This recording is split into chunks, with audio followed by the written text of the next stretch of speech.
भवतां सर्वेषां संस्कृत ईपीजी पाठशालायां सुस्वागतं व्याहरामि।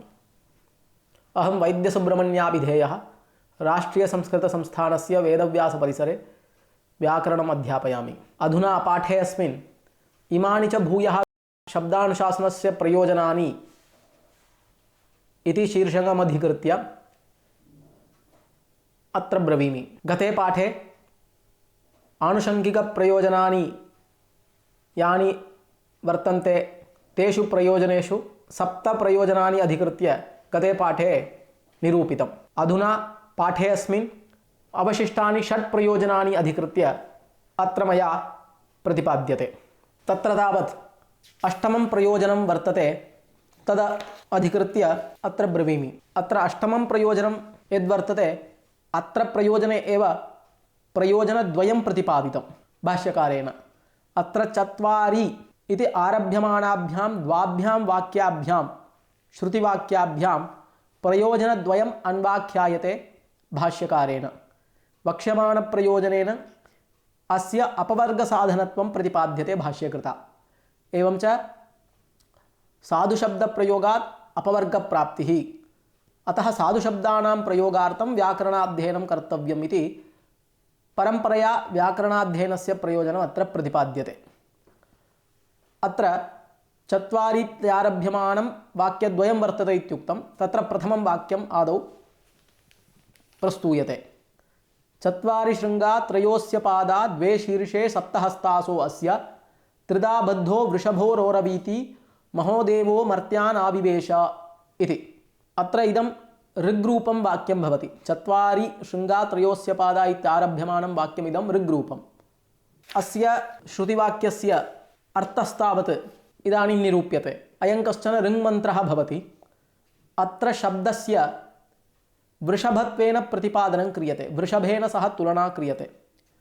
शब्दः शब्दशास्त्रप्रतिपाद्यः वृषभाख्यः शब्दः यः सः रोरवीति, सः महान् देवः अंतर्यामी रूपः, सः मर्त्यान् मनुष्यान् आविवेश, स्वाभेदम् आविष्कृतवान् इति मंत्रस्य अस्य तात्पर्यम्। अत्र क्रमशः ऋग्व्याख्या क्रियते। 4 शृङ्गा इति वर्तते। अत्र शृङ्गा इति शब्दनिष्पत्तिः प्रतिपाद्यते आदौ। 4 शृङ्गाः इत्यस्य 4 शृङ्गानि इत्यर्थः। शृङ्गशब्दात् जसि जसः चषशो शिः इति सूत्रेण शिभावे शृङ्ग शि इति जाते शेषच्छन्दसि बहुलम् इति सूत्रेण शिलोपे कृते प्रत्ययलोपे प्रत्ययलक्षणम् इति सूत्रेण प्रत्ययलक्षणम् आश्रित्य नुम् दीर्घयोः कृतयोः ततः परं नलोपे च कृते शृङ्गा इति रूपं, शृङ्गानि इति तात्पर्यं। 4 शृङ्गानि इति अस्य वाक्यस्य 4 शृङ्गा इत्यस्य अर्थः। 4 शृङ्गानि वाक्यस्य व्याख्या। शब्दस्य 4 शृङ्गानि वर्तन्ते, पदजातानि वर्तन्ते। कानि तानि इति चेदुच्यते नामाख्यातोपसर्गनिपाताश्च इति। नामशब्देन सुबन्तं गृह्यते, नमति आख्यातार्थं प्रति विशेषणी भवति इति व्युत्पत्त्या। नामशब्देन नमति विशेषणी भवति इति नाम आख्यातार्थं प्रति विशेषणी भवति, नमति आख्यातार्थं नमति इत्यभिप्रायेण नाम शब्दस्य निष्पत्तिः व्युत्पत्तिः। आख्यातम् इत्यनेन तिङन्तं गृह्यते। उपसर्गनिपातयोः यद्यपि सुबन्तत्वेन ग्रहणं, तयोः पृथगुपादानं गोबलीवर्धन्यायेन। इमानि च परापश्यन्ति मध्यमा वैकरीरूप शृङ्गापेक्षया अन्यानि इत्यर्थः। अतः 4 पदजातानि इत्यनेन इमानि च परापश्यन्ति मध्यमा वैकरीरूप शृङ्गापेक्षया अन्यानि इत्यर्थः। अतः 4 पदजातानि इत्यनेन परापश्यन्ति मध्यमा वैकर्यादीनां च ग्रहणमप्यत्र संभवति। अतएव निपाताश्च इत्यत्र चकारः संगच्छते। यदि नामाख्यातोपसर्गनिपाता एव शब्दस्य 4 पदजातानि स्युः तर्हि अन्यसमुच्चयार्थकः चकारः अनर्थकः स्यात्। एवं च अस्य वृषभाख्यस्य शब्दस्य नामाख्यातोपसर्गनिपातरूपानि अथवा परा पश्यन्ति मध्यमा वैखरी रूपाणि चत्वारि शृंगानि वर्तन्ते इति तात्पर्यं। पूर्वमेव उक्तं शब्दशास्त्र प्रतिपाद्यस्य शब्दस्य वृषभेन सह तुलना क्रियते। तर्हि वृषभरूपः यः अयं शब्दः वर्तते तस्य वृषभरूपस्य शब्दस्य चत्वारि शृंगानि वर्तन्ते। कानि तानि? नाम, आख्यातम्, उपसर्गः, निपातः इति। अथवा परा पश्यन्ति मध्यमा वैखरी रूपाणि चत्वारि शृंगानि इति वा स्वीकर्तुं शक्यते। ततः परं पादशब्दस्य व्याख्या। अस्य वृषभाख्यस्य त्रयः पादाः सन्ति इति। के च ते इति चेत् उच्यते त्रयः कालाः ये भूतभविष्यद् वर्तमानाः ते अस्य वृषभाख्यस्य शब्दस्य पादाः भवन्ति इति। ततः परं द्वे शीर्षे, अत्र द्वे शिरसि वर्तेते वृषभाख्यस्य शब्दस्य, द्वे शीर्षे वर्तेते। के च ते इति प्रश्ने नित्यः कार्यश्च इति। व्यङ्ग्यव्यञ्जकभेदेन अत्र नित्यकार्यभेदेन शब्दः द्विविधः भवति। व्यङ्ग्यः आन्तररूपः परारूपः अथवा पश्यन्तीरूपः, व्यञ्जकस्तावत् वैखरीरूपः भवति। एवं च नित्यकार्यभेदेन अस्य वृषभाख्यस्य शब्दस्य शीर्षद्वयम्। ततः परं हस्तशब्दस्य व्याख्या। सप्तहस्तासो अस्य वृषभाख्यस्य शब्दस्य सप्तहस्ताः सन्ति। के च ते सप्तहस्ताः इति चेत् सुपः ये सप्तविभक्तयः ते एव तस्य सप्तहस्ताः इति। अत्र केचन इत्थमभिप्रयन्ति अत्र सप्तविभक्तयः इत्यनेन सुपां तिङां च ग्रहणं। चत्वारि शृङ्गानि इत्यत्र भाष्यव्याख्याने तिङाम् अग्रहणात् न्यूनतापरिहाराय अत्र सप्तशब्देन शेषः यः षष्ठ्यर्थः तस्य कारकाणां च ग्रहणं भवति। तेन कारकाविधायकत्वेन सुप्तिङोः उभयोरप्यत्र ग्रहणम् इति। एवं च वृषभाख्यस्य शब्दस्य चत्वारि शृङ्गानि, त्रयः पादाः, द्वे शीर्षे, सप्त हस्तासः सन्ति। के च ते इति निरूपितम्। ततः परं स च वृषभः त्रिधा बद्धः इत्युच्यते। त्रिधा बद्धः इति वाक्यस्य व्याख्यां पश्यामः। अस्य वृषभाख्यस्य शब्दस्य त्रिधा बद्धत्वम् अस्ति। अयं वृषभाख्यः शब्दः त्रिधा बद्धः अस्ति। कुत्र कुत्र बद्धः? उरसि, कण्ठे, शिरसि च अयं वृषभाख्यः शब्दः बद्धः वर्तते। तदुक्तं हकारं पञ्चमैर्युक्तम् अन्तस्थाभिश्च संयुतम् उरस्यं तं विजानीयात् मूर्धन्याः ऋटुरशाः इति। अत्र मूर्धशब्देन शिरः ग्राह्यं, कण्ठे इत्यनेन मुखान्तर्गतकण्ठादिस्थानम् उच्यते। एवं च अस्य शब्दस्य त्रिषु स्थलेषु बद्धत्वं स्पष्टमेव। एवं च वृषभेन तुलना अत्र क्रियते। त्रिधा बद्धः वृषभः इत्युक्तम्। अस्य शब्दस्य वृषभेन सह तुलना कथमिति चेत् वर्षणात् वृषभः, ननु वर्षति, मूत्रेण भूमिं सिञ्चति इति वृषभः। शब्दस्य एवं गुणत्वाभावात् शब्दस्य कथं वृषभेन सह उपमा कृता इति विचिकित्सा तु अस्माकं मनसि जायते। तस्य समाधानमुच्यते कामानां वर्षणात्। मेघः यथा उदकेन भूमिं सिक्त्वा सुभिक्षं प्रददाति तथा चतुश्शृङ्गादिगुणवैशिष्ट्येन ज्ञानपूर्वकप्रयोगेन कामान् सर्वान् अभीष्टान् प्रददाति अयं शब्दः। अतः वृषभेन सह अस्य शब्दस्य तुलना। सः शब्दः यः वृषभाख्यः महान् देवः, परब्रह्मस्वरूपः यः महान् देवः, अंतर्यामी रूपः, मर्त्यान् मरणधर्माणः आविवेश स्वाभेदम् आविष्कृतवान्, स्वेन सह अभेदम् आविष्कृतवान् इत्यर्थः। तत्फलं तु देवेन साम्यं सायुज्यं लप्स्यते। अतः देवैः सह सायुज्यम् आप्नुयाम इत्यध्येयं व्याकरणम्। अर्थात् अपवर्गप्राप्तिः यथा स्यात् साधुशब्दप्रयोगद्वारा एतादृशस्य वृषभाख्यस्य शब्दस्य ज्ञानेन अपवर्गप्राप्तिर्भवति, देवैः सह सायुज्यं लप्स्यते। अतः साधुशब्दानां ज्ञानार्थं व्याकरणाध्ययनं कर्तव्यम् इत्युक्तम्। एवं च एतावता अथ द्वितीयं वाक्यं वर्तते। तत्र भाष्यवचनं चत्वारि इत्यारभ्यमानम् अपरं श्रुतिवाक्यम्।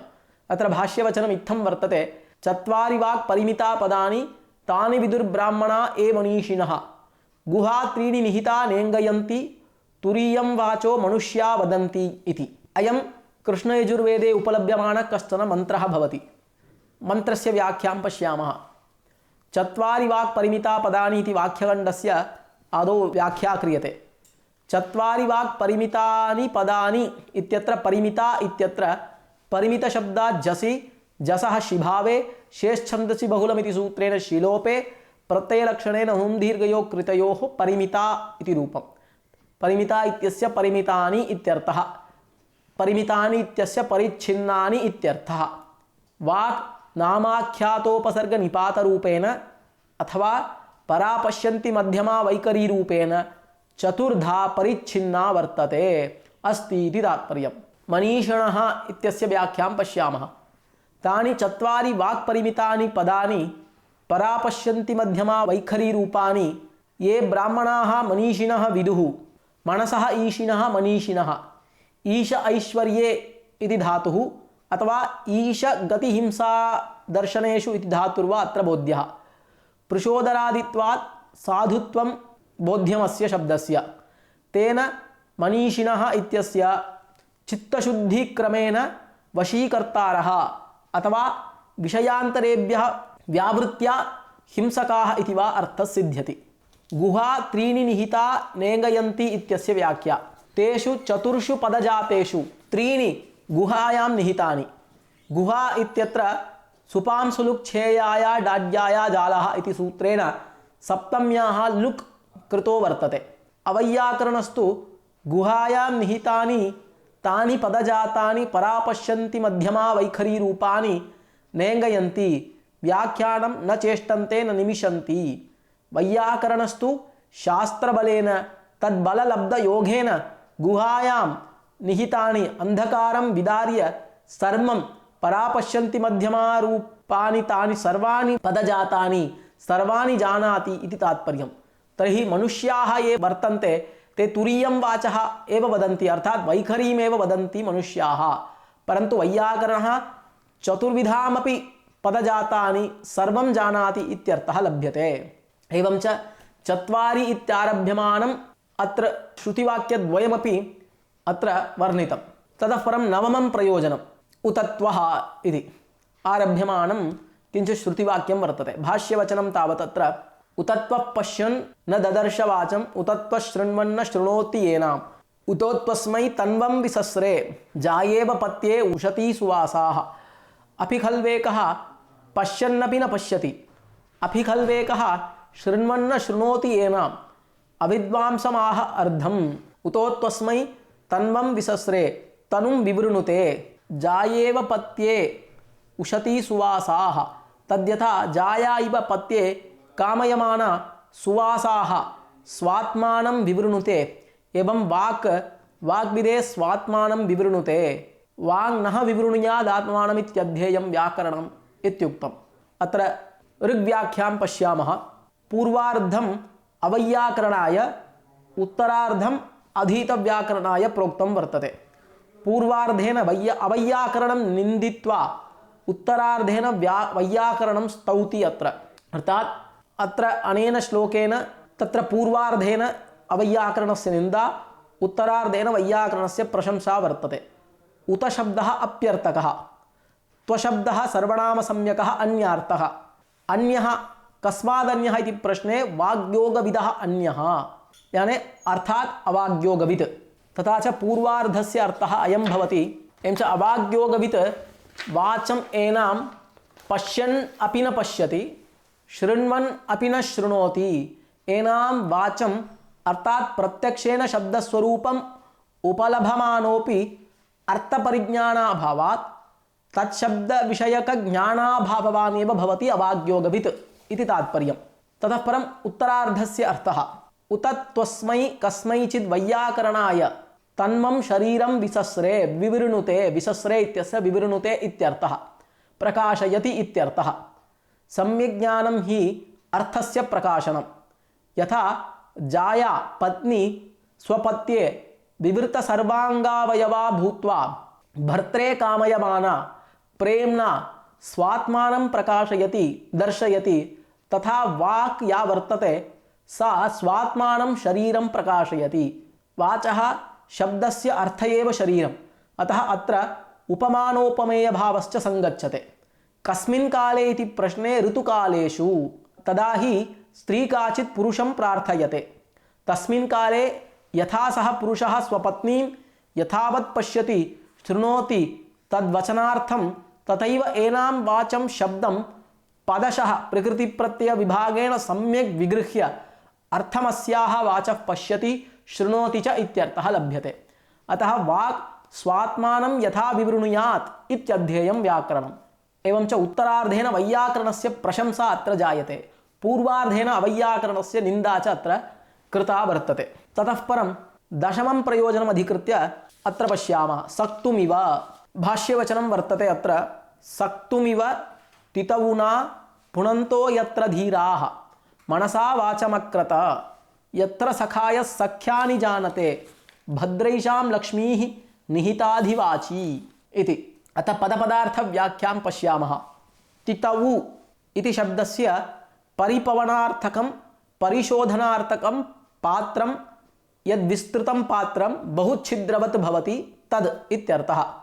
तदेव भाष्यकारः आग ततवद्वा तुन्नवद्वा इति। ततवत् नाम विस्तारयुतवस्त्वर्थकं, तुन्नवत् नाम बहुच्छिद्रवस्त्वर्थकं च। तुन्नवत् नाम तुन्नः नाम छिद्रमित्यर्थः, तुन्नवत् बहुच्छिद्रयुक्तम् इति तात्पर्यं। ततवत् तत नाम विस्तृतं विस्तारम् इत्यर्थः, विस्तारयुक्तं पात्रं छिद्रयुक्तं पात्रम् इति तात्पर्यं। तितवु इति शब्दस्य अयमर्थः भवति। समानख्यातयः सखायः समानज्ञानाः इत्यर्थः। ब्रह्मप्रतिपादके शब्दे तत्शब्दे च ब्रह्मैकत्वज्ञानवन्तो भवन्ति इत्यर्थः। तेन सर्वेषु शब्देषु ब्रह्मबुद्धौ जातायां सर्वपदार्थेषु च ब्रह्माभेदत्वं सिद्ध्यति। अर्थात् ब्रह्मप्रतिपादकः शब्दः तत्शब्दश्च समानार्थकः। ब्रह्मशब्देन अखिलं जगत् प्रतिपाद्यते, तद्वत् तत्शब्देनापि अखिलमपि जगत् प्रतिपाद्यते। अतः ब्रह्म तत्शब्दयोः साम्यम् आगतम्।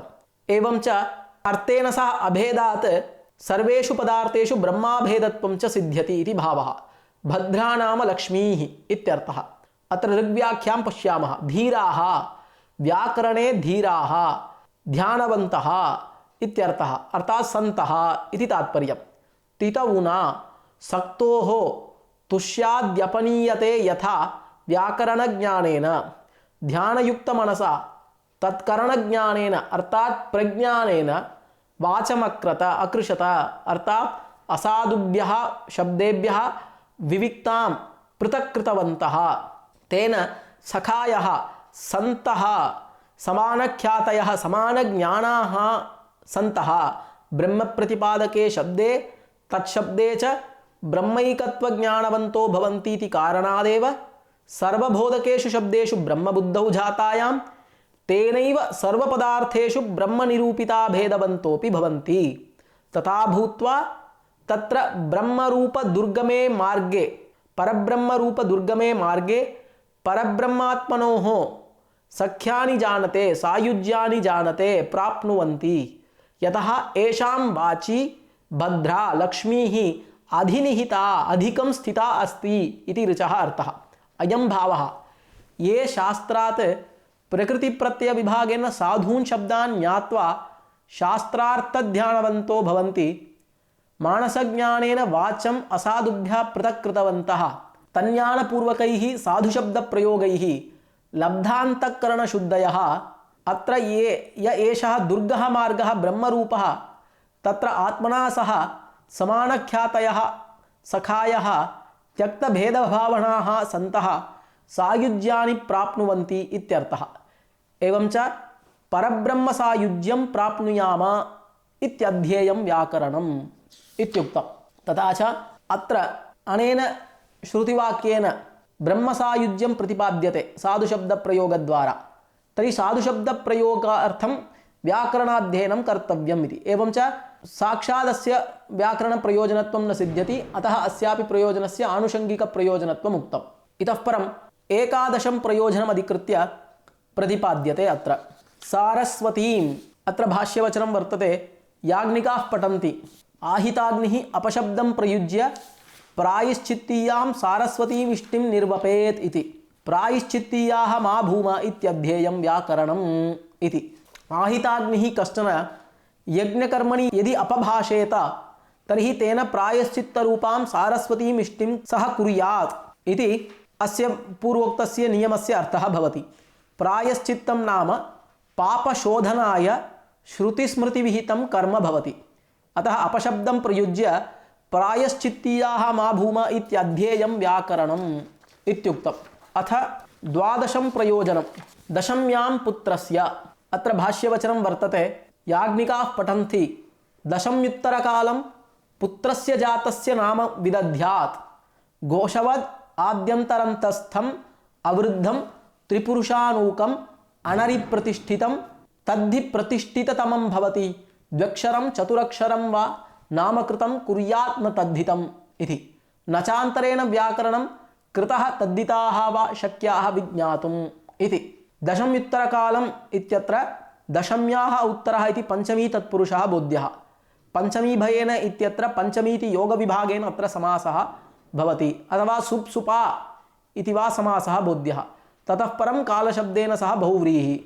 दशम्युत्तरकालं पुत्रस्य नाम विदध्यात्। तद्नाम कीदृशं भवेत्? घोषवद् भवेत्। ततः परम् अन्तः मध्ये अन्तस्थवर्णाः भवेयुः। अन्तरन्तस्थम् अन्तस्थम् अन्तः भवेत् अर्थात् मध्ये भवेत्। अन्तस्थवर्णाः मध्ये भवेयुः। तर्हि को नाम घोषः? के अन्तस्थाः वर्णाः इति संशयो जायते। तर्हि एतेषां ज्ञानं व्याकरणेन जायते। एकादश बाह्यप्रयत्नाः वर्तन्ते। के ते एकादश बाह्यप्रयत्नाः? विवार श्वास अघोष संवार नाद घोष अल्पप्राण महाप्राण उदात्त अनुदात्त स्वरिताः एते एकादश बाह्यप्रयत्नाः भवन्ति। तर्हि एकादशसु बाह्यप्रयत्नेषु घोषोऽपि कश्चन बाह्यप्रयत्नः। केषां वर्णानाम् अयं घोषाख्यः बाह्यप्रयत्नः इति चेदुच्यते तत्र वर्गाणां तृतीयवर्णाः ये सन्ति तेषां घोषः बाह्यप्रयत्नो भवति।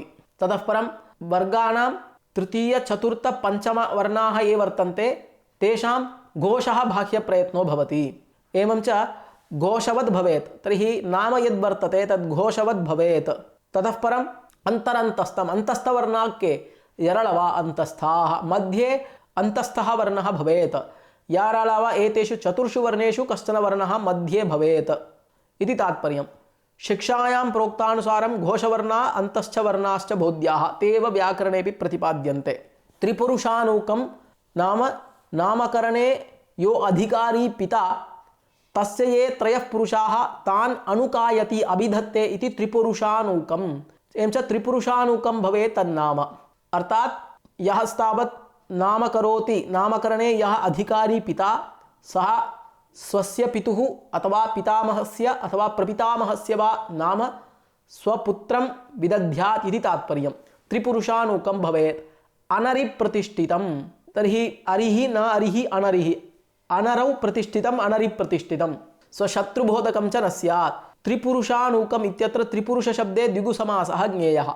एवं च अन्तस्थ घोषवर्णानां ज्ञानाय व्याकरणस्य अध्ययनम् अनिवार्यं। ततः परं न कुर्यात् द्व्यक्षरं चतुरक्षरं वा नाम कृतं कुर्यात् न तद्धितं। द्व्यक्षरं चतुरक्षरं वा नाम न कर्तव्यं कृदन्तं वा नाम न कर्तव्यं तद्धितान्तं वा नाम न कर्तव्यम् इत्युक्तं। तर्हि को नाम कृत् को नाम तद्धितप्रत्ययः एतेषां ज्ञानाय व्याकरणस्य अध्ययनम् अनिवार्यं वर्तते। व्याकरणाध्ययनं विना एतेषां ज्ञानं नैव सम्भवति इत्युक्तम्। अथ त्रयोदशं प्रयोजनं सुदेवोऽसि वरुण इति। अत्र भाष्यवचनं वर्तते। भाष्यकारः इत्थमाह सुदेवोऽसि वरुण यस्य ते सप्त सिन्धवः अनुक्षरन्ति काकुदं सूर्म्यं सुशिरामिव इति। सुदेवोऽसि वरुण सत्यदेवोऽसि। सुदेवोऽसि नाम सत्यदेवोऽसि इत्यर्थः। यस्य ते सप्त सिन्धवः सप्तविभक्तयः सप्तसिन्धवः इत्यस्य सप्तविभक्तयः इत्यर्थः। अनुक्षरन्ति काकुदम् अनुक्षरन्ति काकुदं नाम तालु काकुः नाम जिह्वा सा अस्मिन् उद्यते इति काकुदम्। एवं च काकुशब्दस्य तालु इत्यर्थः।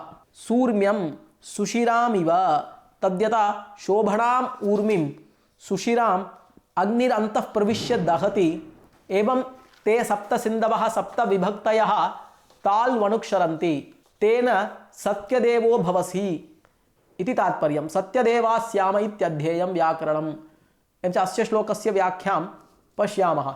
वरुणस्य स्तुतिरियं भवति। वस्तुतः वरुणः व्याकरणज्ञानात् सत्यदेवः, अतः अन्ये च व्याकरणज्ञानवन्तः च सत्यदेवा भवन्ति इत्यर्थः। सत्येन दीव्यति द्योतते इति यौगिकार्थम् आदाय वरुणे यथा अयं सत्यदेव शब्दः प्रवर्तते तथा अन्येषु व्याकरणज्ञानवत्सु पुरुषेषु च अयं सत्यदेव शब्दः प्रवर्तते।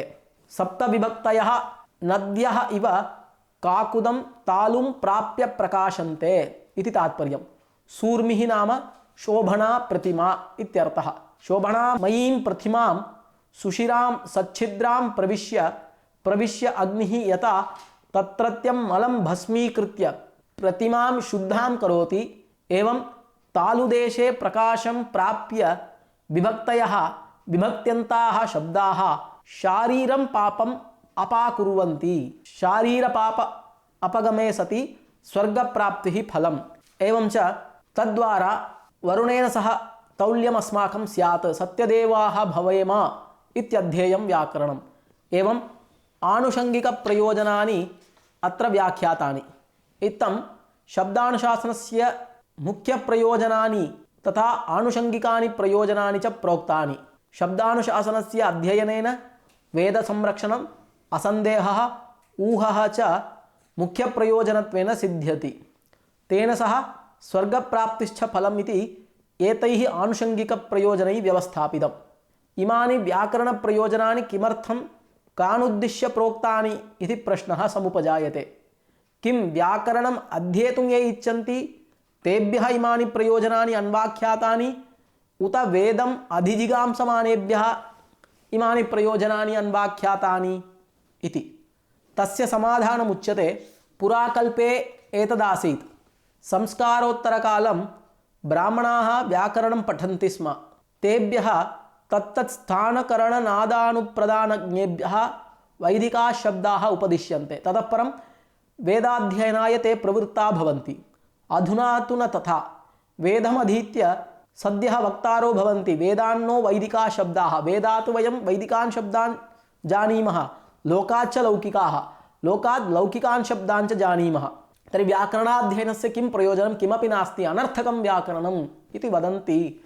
तेभ्यः विप्रतिपन्नबुद्धिभ्यः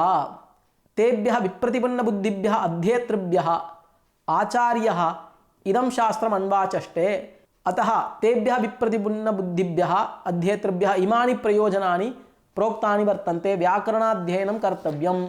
च व्याकरणाध्ययनस्य साक्षात् प्रयोजनानि 4 वर्तन्ते, अपराण्यपि आनुषङ्गिकप्रयोजनानि वर्तन्ते। तत्र शब्दानुशासनस्य अध्ययनेन वेदसंरक्षणं भवति, असन्देहः भवति, ऊहः भवति, तानि मुख्यप्रयोजनानि भवन्ति।